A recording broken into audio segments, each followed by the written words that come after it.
मैले यो सदनमा आउँदै गर्दा बाटोमा मेरो स्टाफ साथीले भन्नुभयो, कोहीले भनेका छन् रे, लौ पार्टीहरूले त देश बचाउन सक्ने भएनन्, अब फेरि सामन्तहरू नै आउन पर्यो भनेर पनि प्लेकार्ड बोकेका छन् अरे भनेर सुनाउनु भयो मलाई। मैले त्यसो भएर आज सुरुमै भने, राजतन्त्रले गुमाएको जमिन गणतन्त्रले फिर्ता ल्याउँदैछ, खबरदार। नेपाली जनतालाई भ्रमित गर्ने कहीँ कतैबाट कुत्सित प्रयास नहोस्। त्यो बाटो उद्घाटन गरेर भारतले हामी नेपालीहरूलाई एकताबद्ध हुन, आफ्नो गुमेको जमिन फिर्ता लिनको लागि अगाडि बढ्न नकारात्मक रूपले जो चुनौती दियो, म त्यसको लागि ती मन्त्रीहरू भारतका र ती नेताहरूलाई धन्यवाद पनि भन्न चाहन्छु। इतिहासको जिम्मेवारी पुरा गर्नको लागि हामीलाई घचघच्याउनु भयो तपाईँहरूले त्यसो नगरेको भए हामी त अलि अर्कै तरिकाले समस्या समाधान गर्न चाहेका थियौँ। वार्ता संवादकै बाटोबाट नै यो समस्याको समाधान होस् भन्ने चाहेका थियौँ। हाम्रो नक्सा जसरी संविधानमा लोगोको रूपमा, प्रतीकको रूपमा इङ्गित छ, त्यसलाई सच्याउने पहल कदमी जो गर्यो, त्यसको लागि म सम्माननीय प्रधानमन्त्री नेपाल सरकारलाई विशेष धन्यवाद भन्न चाहन्छु।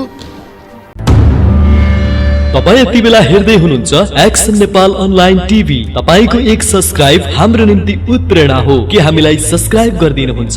नजिकै रहेको बेल आइकन दबाउन पनि नभुल्नुहोस् न है।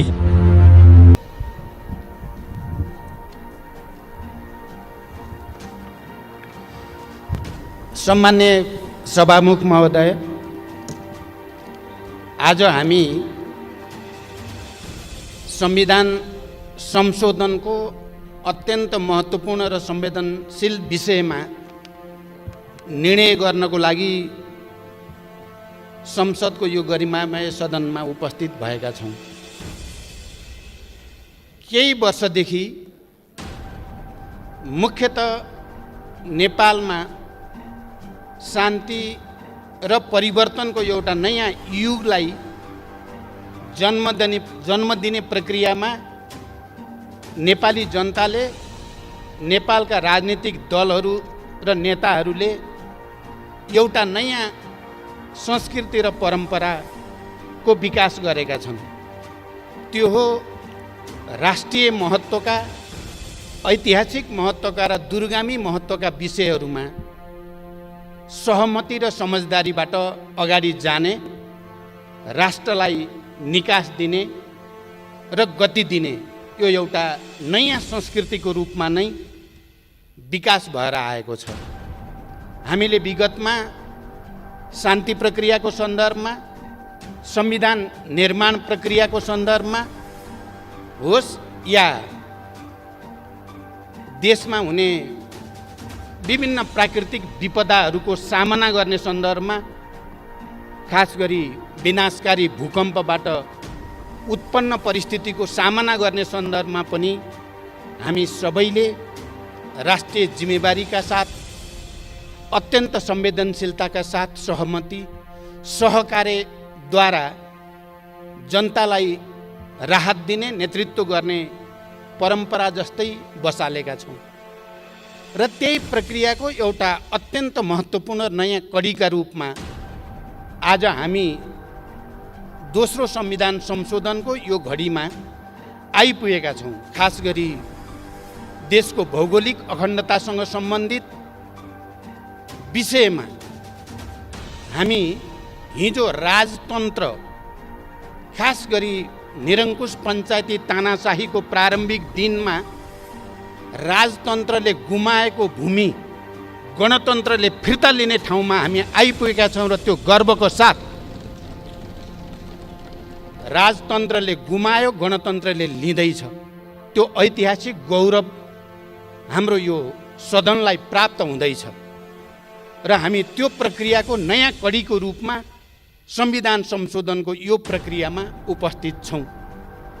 म पनि आम नेपाली जनतासँगै, नेपालका सबै राजनीतिक दलहरूसँगै, नागरिक समाजसँगै म गर्व व्यक्त गर्न चाहन्छु, गर्व गर्न चाहन्छु, सबैसँग एकैबद्धता प्रकट गर्न चाहन्छु र हामीले यो समस्याको समाधान पनि मलाई विश्वास छ हामी यसको अन्तिम निर्णयमा पुग्ने बेलासम्म जसरी यो विषयमा हामी प्रस्ताव प्रस्तुत गर्दा सर्वसम्मति हामीले जनाएका छौँ, निर्णयमा पनि सर्वसम्मति हुने विश्वास पनि म व्यक्त गर्न चाहन्छु र यो राष्ट्रिय एकताको निम्ति यो सम्मानित सदनका सबै प्रतिनिधित्व गर्ने राजनीतिक दल नेताहरू र मान्य सदस्यहरू प्रति हार्दिक धन्यवाद मेरो दलको तर्फबाट र मेरो तर्फबाट व्यक्त गर्न चाहन्छु र आउने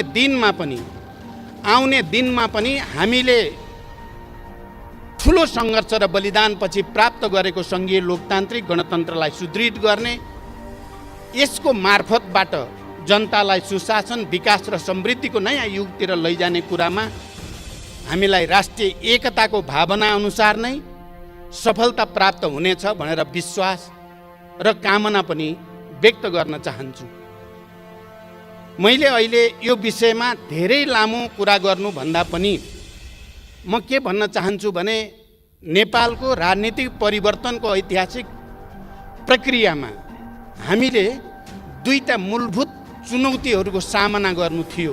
नेपाली जनताले, नेपालको राजनीतिक आन्दोलनले एकातिर सामन्ती निरङ्कुश तन्त्र र त्यसद्वारा जन्माइएका आर्थिक, राजनीतिक, सामाजिक, सांस्कृतिक विसङ्गतिहरूका विरुद्ध लड्नु थियो हामीले र त्यसको ठाउँमा लोकतन्त्र, जनतन्त्र, जनवाद जे भने पनि लोकतन्त्र हामीले स्थापित गर्ने एउटा चुनौती थियो र लामो समयदेखि खास गरी राणाशाही विरोधी आन्दोलनको बेलादेखि हामी जनयुद्ध र जनआन्दोलन हुँदै शान्ति प्रक्रिया 62-63 आन्दोलनसम्म आउँदा हामीले त्यो लडाइँमा आधारभूत विजय प्राप्त गरेकै हो। नेपाली जनताले त्यो लडाइँमा विजय प्राप्त गर्यो र नेपाल गणतन्त्रको नयाँ युगमा, लोकतन्त्रको नयाँ युगमा, सङ्घीयता समावेशिताको नयाँ युगमा पदार्पण गर्यो र नेपाली जनताको अगाडि र हामी सबैको अगाडि अर्को एउटा मुद्दा भनेको राष्ट्रिय स्वाधीनतालाई सुदृढ गर्नु, हाम्रो भौगोलिक अखण्डतालाई रक्षा र सुदृढ गर्नु र सबै खाले वैदेशिक दबाव हस्तक्षेपबाट उन्मुक्त नेपाल निर्माण गर्ने दायित्व पनि नेपाली जनताको समूह इतिहासले सुम्पेको एउटा गहन र दूरगामी जिम्मेवारी थियो। मलाई लाग्छ आज हामी जे निर्णय गर्न जाँदैछौँ त्यही दोस्रो ऐतिहासिक मुद्दालाई फैसला गर्ने, दोस्रो ऐतिहासिक चुनौतीको सामना गर्ने र नेपालको राष्ट्रिय स्वाधीनतालाई सुदृढ गर्ने, भौगोलिक अखण्डतालाई सुदृढ गर्ने एउटा महान अभियानकै क्रममा हामी यहाँ आइपुगेका छौँ। यहाँ अस्ति सम्माननीय प्रधानमन्त्रीले रोस्टमबाट बोल्दै गर्दा यो विषय कुनै पार्टी विशेषको मात्रै विषय होइन, कुनै नेता विशेषको मात्रै विषय होइन, यहाँ सदनमा भएका सबै राजनीतिक दलहरूको विषय हो र त्यतिको मात्रै पनि होइन, यो आम नेपाली जनताको पनि विषय हो। त्यसकारण यसमा कसैले जस लिने या अपजस दिने भन्दा पनि यो ऐतिहासिक महाअभियानलाई सफल पार्ने लामो समयदेखि नेपाली जनताले गर्दै आएको प्रयत्नको केन्द्रीकृत अभिव्यक्तिको रूपमा, किनकि लामो समयदेखि यो सङ्घर्ष बहस चल्दै आएको थियो र त्यो बहसको एउटा केन्द्रीकरणको रूपमा अहिले यहाँ आइपुग्दा हामी देशको गुमेको भूभाग फिर्ता लिने प्रक्रियाको एउटा नयाँ चरणमा हामी आइपुगेका हौँ। आज यो विषयलाई, यति संवेदनशील गम्भीर राष्ट्रिय विषयलाई सहमति बनाउँदै, किनकि बिचबिचमा हामी सबैलाई थाहा छ सर्वदलीय बैठकहरू बस्दै सहमतिको निम्ति प्रयासहरू गर्दै र यो विषयको गम्भीरता र जिम्मेवारी र संवेदनशीलता अनुसार नै राष्ट्रिय समझदारी बनाउँदै अहिले सरकारले यसलाई संविधान संशोधनद्वारा हाम्रो नक्सा जसरी संविधानमा लोगोको रूपमा प्रतीकको रूपमा इङ्गित छ त्यसलाई सच्याउने पहल कदमी जो गर्यो त्यसको लागि म सम्माननीय प्रधानमन्त्री नेपाल सरकारलाई विशेष धन्यवाद भन्न चाहन्छु र यसमा साथ दिने सबै राजनीतिक दलहरू, नागरिक समाज र आम नेपाली जनतालाई पनि म हृदयदेखि आभार प्रकट गर्न चाहन्छु, बधाई भन्न चाहन्छु र धन्यवाद भन्न चाहन्छु। किनकि यो हामी सबैको सामूहिक विवेकको प्रतिफल हो। यो कुनै व्यक्ति विशेषको मात्रै मुद्दा पनि होइन, व्यक्ति विशेषले मात्रै गरेर हुने कुरा पनि होइन। मैले केही समय पहिले मात्रै यो विषय, खास गरी नेपालको नक्सासँग सम्बन्धित विषय सदनमा सरकारले दर्ता गरिसकेपछि, संशोधन प्रस्ताव दर्ता गरिसकेपछि मैले प्रधानमन्त्रीजीलाई विशेष सुझाव दिन आवश्यक ठाने र म बालुवाटार गएको थिएँ। म प्रधानमन्त्रीलाई यही भन्न कि यो विषय धेरै गम्भीर छ, संवेदनशील पनि छ, राष्ट्रिय महत्त्वको छ, दूरगामी छ। त्यसकारण देशका सबै राष्ट्रिय राजनीतिक दलहरूको बिचमा गम्भीर अन्तर्क्रिया, संवाद, छलफल जरुरी छ र एउटा राष्ट्रिय सहमति बनाएर मात्रै यस्ता मुद्दाहरूलाई एउटा टुङ्गोमा पुर्याउन उचित हुन्छ भन्ने सुझाव दिन म गएको थिएँ। प्रधानमन्त्रीजी पनि सर्वदलीय बैठक बसाउने निर्णयमा मनमनमा पुग्नु भएको रहेछ र मलाई भन्नुभयो सर्वदलीय बैठक बस्नु पर्यो, तपाईँसँग सल्लाह गर्न खोजेको भन्नुभयो। यो त बडो टेलिप्याथी भए जस्तो भयो। म त्यही सुझाव तपाईँलाई राख्न आएको, तपाईँले पनि सर्वदलीय बैठक भन्नुभयो। यो त बडो गजबको चाहिँ कोइन्सिडेन्स जस्तो, संयोग जस्तो पनि भयो भनेर मैले भने। र त्यो सर्वदलीय बैठकमा मैले एउटा कुरा के भनेको थिएँ भने राष्ट्रिय स्वाधीनताको सुदृढीकरणका सम्बन्धमा, भौगोलिक अखण्डताको रक्षाका सन्दर्भमा नेपालले खास गरी 2046 सालको ऐतिहासिक जनआन्दोलनपछि पञ्चायती तानाशाहीका विरुद्ध लामो सङ्घर्ष, झन्डै 30 वर्ष लामो सशस्त्र शान्तिपूर्ण धेरै खाले सङ्घर्ष र बलिदानपछि जुन परिवर्तन आयो र परिवर्तनपछि जति सरकारहरू बने ती सबै सरकारले भारतसँग वार्ता संवाद गर्दा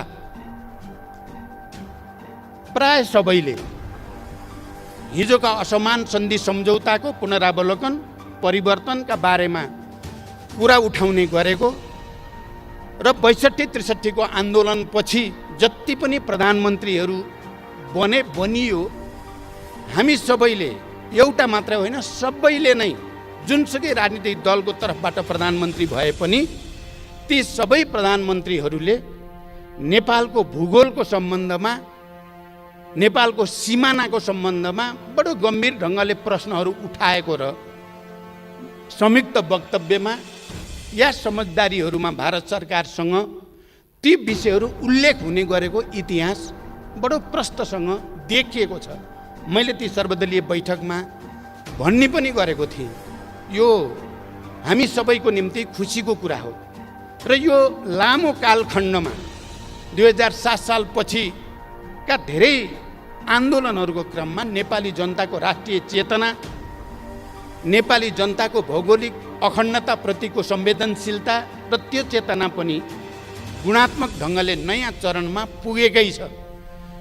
यो सबैको प्रतिफल नै हो कि हामी आज हाम्रो गुमेको भूमि फिर्ता लिने, त्यसको दाबी प्रस्तुत गर्ने र त्यसको निम्ति भारत सरकारसँग नयाँ सिराबाट संवाद गर्ने, वार्ता गर्ने, राजनीतिक तहमा, कूटनैतिक तहमा वार्ता र संवाद गरेर यो समस्यालाई वान्स एन्ड फर अल सधैँका निम्ति समाधान गर्ने एउटा सङ्कल्प हामीले लिएका छौँ।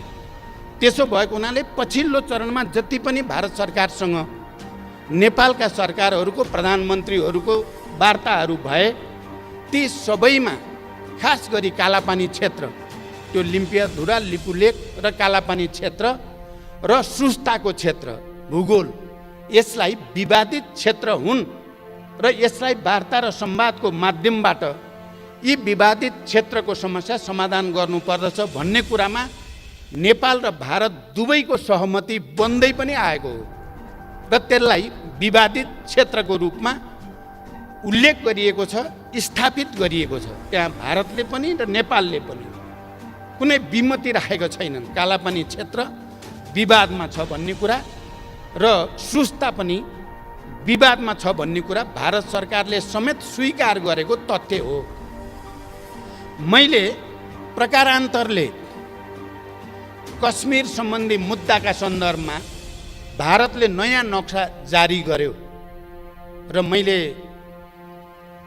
के ठान्छु भने भारत सरकारले सम्भवतः कश्मीर इस्युमा लामो समयदेखि रहेको आफ्नो आन्तरिक समस्यालाई समाधान गर्ने उपायको रूपमा सम्भवतः नयाँ नक्सा प्रकाशित गरेको थियो। उसको चाहिँ चाहना नेपाललाई जिस्क्याउनु थिएन होला।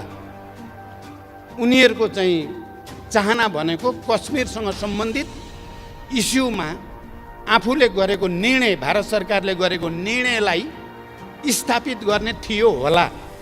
तर प्रकारान्तरले त्यसले हामी सबैलाई झकझक्यायो। त्यो नक्सा आफ्नो ढङ्गले भारतले प्रकाशित गर्नु नयाँ नक्सा र विवादमा छ भनेको भूमिलाई पनि भारतले आफ्नै नक्सामा समेट्नु, किनकि पटक पटक यो विषय विवादित छ भनेर भनिसकेको सन्दर्भमा या त त्यो भूगोललाई समेट्दा नेपाल सरकारसँग पनि संवाद गरेर के गर्ने भनेको भए त्यसले समस्या समाधानको एउटा नयाँ बाटो खोल्न पनि सक्थ्यो।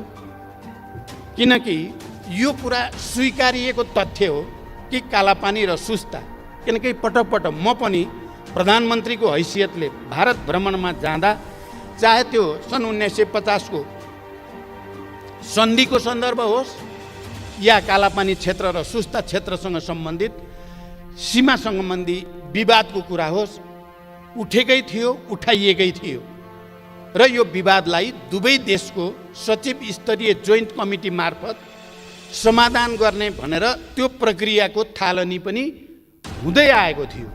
यस्तो पृष्ठभूमिमा कुनै एउटा देशले नक्सा प्रकाशित गर्दा नयाँ सन्दर्भमा हामी आफैले स्वीकार गरेको ऐतिहासिक तथ्य र विवाद भनेर भनिएको विषय, किनकि एउटा कुरा प्राय के हुने गर्थ्यो भने जहाँको समस्या समाधान भयो त्यसलाई समाधान भयो भनेर टुङ्गियाको घोषणा गरौँ, जहाँ बाँकी छ त्यसलाई मात्रै समाधान हुन बाँकी सिमानाका समस्या भनेर कालापानी र सुस्तालाई बाँकी समाधान हुन बाँकी विषयको रूपमा, अन्य समाधान भइसकेको विषयको रूपमा टुङ्ग्याएर जाउँ भन्ने प्रस्ताव पटक पटक आउने गरेको हो र नेपालले त्यसलाई होइन, यो जहाँ सबभन्दा बढी विवाद छ तिनलाई समाधान नगरी अन्यत्रको विषय जो त्यति धेरै गम्भीर छैन ती विषयलाई समाधान भयो भन्नु उचित हुँदैन। सबैलाई एकैचोटि टुङ्ग्याउँ र एकैचोटि समाधान भएको घोषणा गरौँ भन्ने नेपालको हामी सबैको अडान रहँदै आएको हो। त्यो तथ्य पनि म यो सम्मानित सदनलाई जानकारी गराउन चाहन्छु। जे भए पनि भारतले त्यो नक्सा प्रकाशित गरिसकेपछि हामीहरूको अगाडि एउटा सवाल त खडा भयो, नेपालले पनि नक्सा प्रकाशित गर्ने या नगर्ने। सौभाग्यवश भनौँ या संयोगवश भनौँ, त्यति नै बेला हाम्रो दल, हाम्रो पार्टी नेपाल कम्युनिस्ट पार्टीमा एउटा सचिवालयको बैठकमा मलाई अध्यक्ष पनि अलि कार्यकारी भूमिका बढाउने भनेर भनिएको सन्दर्भ थियो र मैले स्थायी समितिको बैठकको नेतृत्व मङ्सिरको अन्त्य र पुसको पहिलो हप्तामा गरेको थिएँ। त्यो बैठकबाट र त्यसपछि माघमा दोस्रो बैठक केन्द्रीय समितिकै बैठक गरिएको थियो। त्यो बैठकबाट हामीले पार्टीको तर्फबाट हाम्रो नक्सा पनि प्रकाशित गरिनु पर्दछ। नेपालले पनि हामीले हाम्रो भूभाग जसमा हामी भित्र दुविधा छैन, नेपालीहरूको बिचमा कुनै विमति छैन। त्यो सर्वसम्मत भएको कालापानी, लिपुलेक र लिम्पियाधुरा यो भूभाग समेटेर नेपालले पनि नक्सा प्रकाशित गर्नुपर्दछ भन्ने निर्णय हामीले गर्यौँ र मैले पार्टी अध्यक्षको हैसियतले अर्को अध्यक्ष र प्रधानमन्त्री, सम्माननीय प्रधानमन्त्री कमरेडलाई नक्सा प्रकाशित गर्ने बारेमा पार्टीका निर्णयहरूको जानकारी पनि गराउँदै आएको थिएँ। त्यसकारण यो नक्साको कुरा अहिले मात्रै उठ्यो, अहिले मात्रै टुङ्गियो भन्ने कुरा होइन। जति बेला भारतको तर्फबाट नक्सा प्रकाशित भयो, हाम्रो जिम्मेवारी र दायित्व बन्थ्यो कि हामीले पनि नक्सा प्रकाशित गरौँ।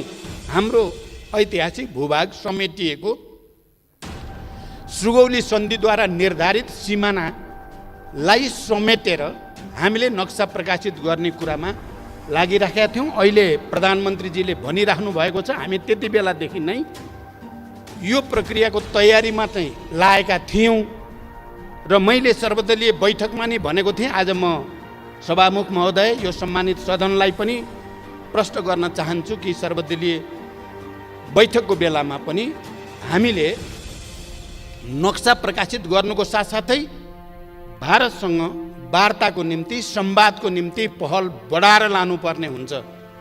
मैले प्रधानमन्त्रीजीले ड्राफ्ट गरेको डिप्लोमेटिक नोट मलाई पनि पढ्ने अवसर प्राप्त भयो। प्रधानमन्त्रीजी र मैले सँगै पनि त्यसलाई हेऱ्यौँ।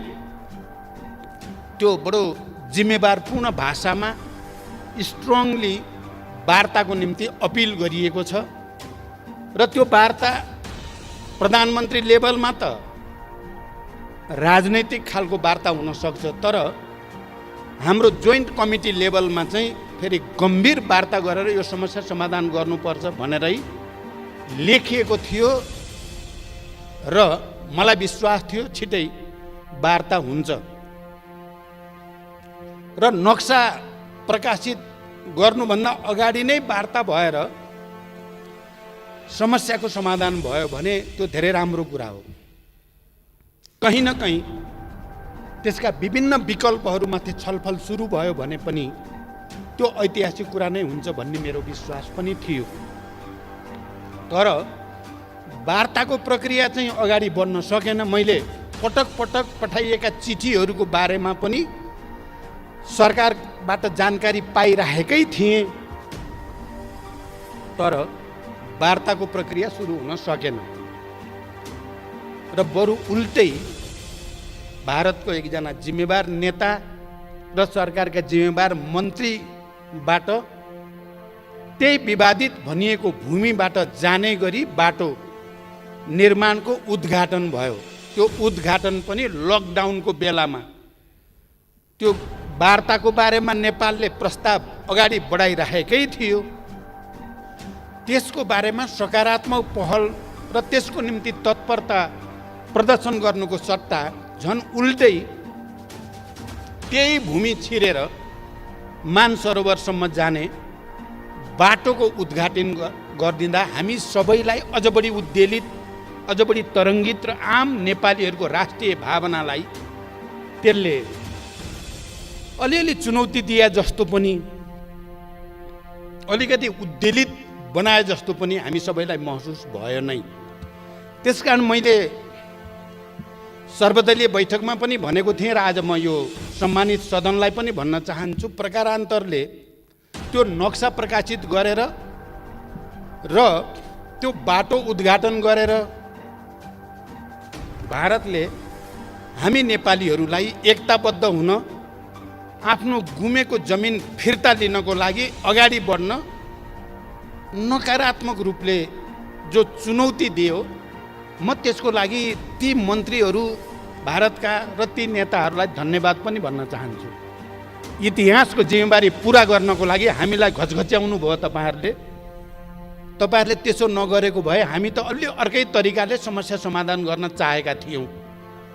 वार्ता संवादकै बाटोबाट नै यो समस्याको समाधान होस् भन्ने चाहेका थियौँ। तर आज हामी संविधान संशोधनको यो घडीसम्म आइपुगेका छौँ। यसको के अर्थ होइन भने र हुन हुँदैन भने हामी फेरि भारतसँग कुनै खालको दुश्मनी चाहेका छौँ त भन्दा बिल्कुल छैनौँ। हामी भारतसँग फेरि पनि यो समस्याको शान्तिपूर्ण कूटनैतिक र राजनीतिक संवादको माध्यमबाट समस्याको समाधान चाहन्छौँ। मलाई लाग्छ नेपाल सरकारले पनि र हामी कसैले पनि यो मुद्दालाई अनावश्यक प्रोभोकेसन गरेर समाधान नहुने दिशातिर लैजान चाहेका छैनौँ। बरु यसलाई एकपटक र सधैँका निम्ति समाधान गर्ने उपायको हामी खोजीमा छौँ।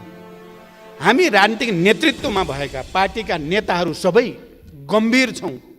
यो परिस्थिति नआइदिएको भए हुन्थ्यो। यो परिस्थिति आउनुभन्दा अगाडि नै वार्ता र संवादबाट समस्याको समाधान गर्न सक्नु पाएको भए हुन्थ्यो।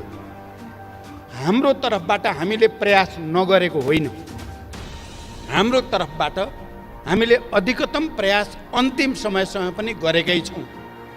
आज संविधान संशोधन मार्फत हामीले संविधानमा यो लोगोलाई अहिले नयाँ नक्सा अनुसार अपग्रेड गरे पनि संशोधन गरे पनि हामी भारत सरकारसँग फेरि पनि विनम्रतापूर्वक आग्रह गर्न चाहन्छौँ। हामी मित्रता चाहेका छौँ। हामी असल छिमेकीको एउटा नयाँ सम्बन्धको युगतिर लान चाहेका छौँ। हामी विकास र समृद्धिको नयाँ युगतिर नेपाललाई लान चाहेका छौँ र यसमा भारतको मैत्री र सहयोग अपरिहार्य छ। त्यसकारण म के भन्न चाहन्छु भने आज यो सम्मानित सदनबाट यो निर्णय सर्वसम्मत रूपबाट हुनु भनेको भारतसँग दूरी बढाउनु चाहिँ होइन, बरु भारतलाई यो समस्या समाधानको निम्ति अझ बढी घचघच्याउनु, उहाँहरूलाई अझ बढी प्रेरित गर्नु, उहाँहरू यो समस्याको सत्य तथ्यका आधारमा, ऐतिहासिक तथ्य तथ्याङ्क दस्तावेजका आधारमा समस्याको सदाका लागि समाधान गरेर एउटा असल मैत्रीको एउटा नयाँ चरणतिर लैजानको लागि एउटा वातावरण बनोस् भन्ने हाम्रो चाहना छ। म नेकपाको तर्फबाट यो कुरो बडो प्रष्ट भाषामा भन्न चाहन्छु। हामी हाम्रा छिमेकीहरूसँग, भारतसँग, चीनसँग एउटा सुमधुर मैत्री सम्बन्ध सन्तुलित र हाम्रो स्वतन्त्र असंलग्न परराष्ट्र नीति अनुसारको एउटा नयाँ सम्बन्ध विकास गरेर हामी नेपाली जनताको समृद्धि र विकासको आकाङ्क्षालाई सम्बोधन गर्न चाहेका छौँ। र हामीले यहाँ आज राष्ट्रिय सहमति हो, यद्यपि हामी विचारधारात्मक रूपमा, राजनैतिक रूपमा विभिन्न पार्टीका छौँ, विभिन्न राजनीतिक दलमा छौँ, विभिन्न दर्शनका अनुयायीहरू छौँ, तर नेपालको यो राष्ट्रिय मुद्दामा हामी सबै एक छौँ। सबै दलहरू एक छौँ। हामी सबै वर्ग, जाति, क्षेत्र, लिङ्ग, समुदायका नेपाली जनता हामी एक ठाउँमा छौँ। यो सन्देश हामीले भारतलाई चाहिँ कुनै किसिमले भारतलाई अप्ठ्यारो पार्नको लागि यो एकता प्रदर्शन भएको होइन, बरु भारतले हाम्रो समस्या ठिक ढङ्गले बुझिदियोस्, नेपाली जनताको भावनालाई, नेपाली जनताको चाहनालाई भारतले राम्रोसँग विचार गरिदियोस् भन्ने एउटा सन्देश प्रवाह गर्न चाहेका छौँ। र अन्ततः हामीलाई थाहा छ समस्याको समाधान संवाद र वार्ताबाटै हुने हो। हामी यसलाई योभन्दा पर चर्काएर कसैलाई पनि फाइदा छैन भन्ने कुरामा हामी सचेत छौँ। हामी त्यस्तो कुनै दुविधामा छैनौँ। हामी त्यस्तो कुनै बचकाना आवेगमा छैनौँ कि हामी निहित राजनीतिक स्वार्थको निम्ति यस्तो राष्ट्रिय संवेदनशील र ऐतिहासिक मुद्दामा खेलबाड गर्ने नेतृत्व हामी होइन। यदि हामी त्यस्तो हुन्थ्यो भने हामीले नेपालमा यो परिवर्तन सम्भव तुल्याउन सक्ने थिएनौँ। हामीले नेपालमा शान्तिको एउटा नयाँ उदाहरण विश्व सामु प्रस्तुत गर्न सक्ने थिएनौँ। हामीले यो परिवर्तनलाई यो स्तरमा ल्याउन सक्ने थिएनौँ। त्यसकारण अहिले फेरि एकचोटि हामीले विश्व सामु एउटा सन्देश दिएका छौँ। हामी नेपालीहरू नेपालको राष्ट्रिय मुद्दामा ऐतिहासिक मुद्दामा एक ठाउँमा खडा हुन्छन्। हिजो पनि हामीले त्यो साबित गरेका हौँ, आज पनि हामीले त्यो साबित गरेका छौँ र मलाई विश्वास छ भोलि पनि हामी राष्ट्रिय मुद्दामा एकजुट भएर नै विश्वलाई एउटा सन्देश दिइराख्नेछौँ। म भारतको सरकार, त्यहाँका राजनीतिक नेताहरू, राजनीतिक दलहरू, त्यहाँका बुद्धिजीवी, त्यहाँका पत्रकारहरूलाई पनि नेपाली जनताको यो भावना र संवेदनशीलतालाई गम्भीरतापूर्वक लिइदिन म हार्दिक रूपले आग्रह गर्न चाहन्छु। हामी योभन्दा बढी यो विषय नतन्कियोस्, बरु यो बिन्दुबाट वार्ता संवादको एउटा नयाँ युगको सूत्रपात होस् र त्यसले हाम्रा बिचमा भएका समस्याहरूलाई स्थायी रूपले समाधान गर्ने एउटा वातावरण बनोस् भन्ने हाम्रो चाहनालाई म व्यक्त गर्न चाहन्छु। मलाई आज यति बोल्दै गर्दा विशेष गर्वको महसुस भएको छ, किनकि हामीले 12 बुँदे समझदारीदेखि शान्ति सम्झौतासम्म आउँदा जुन राजनीतिक संस्कार हामीले सूत्रपात गर्यौं त्यो र भूकम्पको बेलामा हामीले जे भन्यौं र गर्यौं, त्यो संविधान बनाउने बेलामा हामीले जे भन्यौं र गर्यौं, त्यो सबै र अहिले यो विषयमा हामीले जुन एकता प्रदर्शन गरे, यो सबैले नेपाली कल्चर, नेपालको मनोविज्ञान, नेपाली भावना, नेपाली चेतनालाई अभिव्यक्त गरेको छ। मैले यो सदनमा आउँदै गर्दा बाटोमा मेरो स्टाफ साथीले भन्नुभयो, कोहीले भनेका छन् रे, लौ पार्टीहरूले त देश बचाउन सक्ने भएनन्, अब फेरि सामन्तहरू नै आउन पर्यो भनेर पनि प्लेकार्ड बोकेका छन् अरे भनेर सुनाउनु भयो मलाई। मैले त्यसो भएर आज सुरुमै भने, राजतन्त्रले गुमाएको जमिन गणतन्त्रले फिर्ता ल्याउँदैछ, खबरदार। नेपाली जनतालाई भ्रमित गर्ने कहीँ कतैबाट कुत्सित प्रयास नहोस्। आज 21औं शताब्दीमा ठुलो सङ्घर्ष र बलिदानबाट खारिएर आएको नेपाली जनता कसैको भ्रमको पछि लाग्ने छैनन्, बरु राष्ट्रिय एकताको साथ हामी यो मुद्दालाई पनि र अहिलेको कोरोना महामारी जो विश्वव्यापी रूपमा देखा परेको छ त्यसको पनि राष्ट्रिय सहमतिको साथै सामना गरेर हामीले देखाउने छौँ।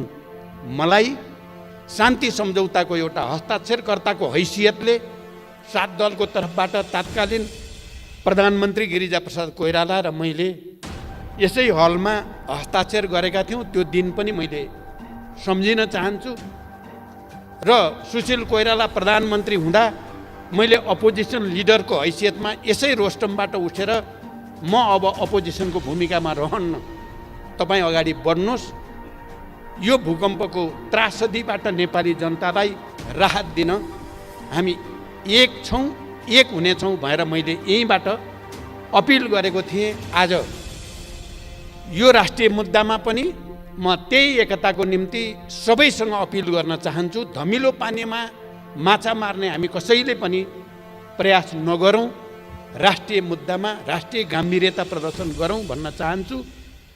कोरोनाका विरुद्धको सङ्घर्षमा पनि मैले सुरुदेखि भनेको छु, यद्यपि कतिपय बेला मेरा भनाइहरूलाई ठिक ढङ्गले बुझिएन कि भन्ने मलाई महसुस हुने गर्दछ। सबै राजनीतिक दलहरू, नागरिक समाज, पत्रकार, बुद्धिजीवी सम्मिलित प्रधानमन्त्रीको नेतृत्वमा एउटा संरचना बनाएर गइयो भने र अनि सङ्घीय सरकार, प्रादेशिक सरकार र स्थानीय सरकारको राम्रो कोअर्डिनेसनमा गयौँ भने सायद यो समस्याको हामीले ठिक ढङ्गले सामना गर्न सकिन्छ भन्न खोजेको थिएँ मैले। तर मेरो भनाइलाई सायद ठिक ढङ्गले मैले बुझाउन सकिनँ। म फेरि पनि भन्छु, आज देशको अगाडि जे जति समस्या र चुनौतीहरू छन् तिनको समाधान राष्ट्रिय सहमति बाहेक अर्को हुन सक्दैन। त्यही राष्ट्रिय सहमतिको निम्ति फेरि एकचोटि सबैसँग अपिल गर्दै सभामुख महोदय म बिदा हुन चाहन्छु।